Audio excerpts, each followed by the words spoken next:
خاندان اور خون کی پہچان۔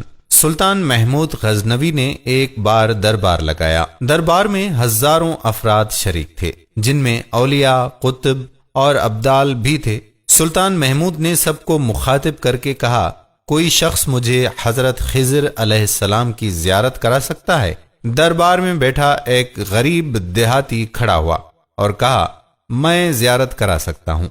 سلطان نے شرط پوچھی تو عرض کرنے لگا، 6 ماہ دریا کے کنارے چلا کاٹنا ہوگا، لیکن میں ایک غریب آدمی ہوں، میرے گھر کا خرچہ آپ کو اٹھانا ہوگا۔ سلطان نے شرط منظور کر لی۔ اس شخص کو چلا کرنے کے لیے جج دیا گیا اور گھر کا خرچہ بادشاہ کے ذمہ ہو گیا۔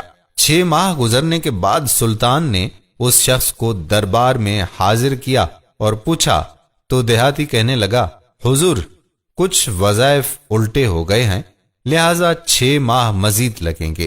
مزید 6 ماہ گزرنے کے بعد سلطان محمود غزنوی نے پھر دربار لگایا اور دربار میں ہزاروں افراد شریک تھے۔ اس شخص کو دربار میں حاضر کیا گیا اور بادشاہ نے پوچھا، میرے کام کا کیا ہوا؟ یہ بات سن کر دیہاتی کہنے لگا، بادشاہ سلامت، کہاں میں گناہ گار اور کہاں خضر علیہ السلام؟ میں نے آپ سے جھوٹ بولا، میرے گھر کا خرچہ پورا نہیں ہو رہا تھا، بچے بھوک سے مر رہے تھے، اس لیے ایسا کرنے پر مجبور ہوا۔ سلطان محمود غزنوی نے اپنے ایک وزیر کو کھڑا کیا اور پوچھا، اس شخص کی سزا کیا ہے؟ وزیر نے کہا، اس شخص نے بادشاہ کے ساتھ جھوٹ بولا ہے، لہذا اس کا گلا کاٹ دیا جائے۔ دربار میں ایک نورانی چہرے والے بزرگ تشریف فرما تھے۔ کہنے لگے، بادشاہ سلامت، اس وزیر نے بالکل ٹھیک کہا۔ بادشاہ نے دوسرے وزیر سے پوچھا، آپ بتاؤ۔ اس نے کہا، اس شخص نے بادشاہ کے ساتھ فراڈ کیا ہے، اس کا گلا نہ کاٹا جائے بلکہ اسے کتوں کے آگے ڈال دیا جائے تاکہ یہ ذلیل ہو کر مرے، اسے مرنے میں کچھ وقت تو لگے۔ دربار میں بیٹھے اسی نورانی چہرے والے بزرگ نے کہا، بادشاہ سلامت، یہ وزیر بالکل ٹھیک کہہ رہا ہے۔ سلطان محمود غزنوی نے اپنے پیارے غلام ایاز محمود سے پوچھا، آپ کیا کہتے ہو ایاز؟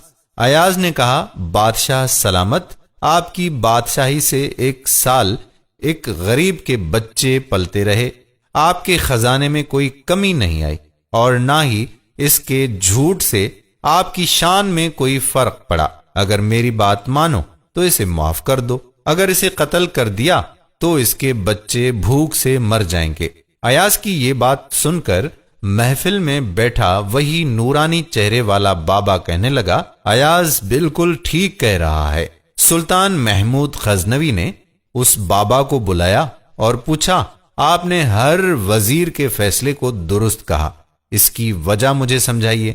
بابا جی کہنے لگا، بادشاہ سلامت، پہلے نمبر پر جس وزیر نے کہا اس کا گلا کاٹا جائے وہ قوم کا قصائی ہے، اور قصائی کا کام ہے گلے کاٹنا۔ اس نے اپنا خاندانی رنگ دکھایا۔ غلطی اس کی نہیں، آپ کی ہے کہ آپ نے ایک قصائی کو وزیر بنا لیا۔ دوسرا، جس نے کہا اسے کتوں کے آگے ڈالا جائے، اس وزیر کا والد بادشاہوں کے کتے نہلایا کرتا تھا، کتوں سے شکار کھیلتا تھا، اس کا کام ہی کتوں کا شکار ہے، تو اس نے اپنے خاندان کا تعارف کرایا۔ اور آپ کی غلطی یہ ہے کہ ایسے شخص کو آپ نے وزارت دے دی۔ جہاں ایسے لوگ وزیر ہوں وہاں لوگوں نے بھوک سے ہی مرنا ہے۔ اور تیسرا، ایاز نے جو فیصلہ کیا تو سلطان محمود غزنوی، سنو، ایاز سید زادہ ہے۔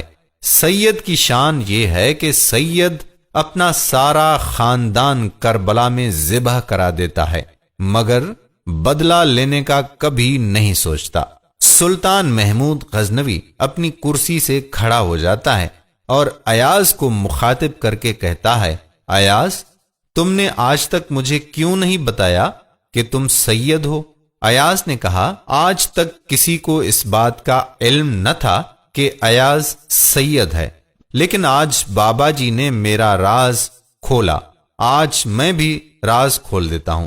سنو اے بادشاہ سلامت اور درباریوں، یہ بابا کوئی عام ہستی نہیں، حضرت خضر علیہ السلام ہیں۔ دوستو ہم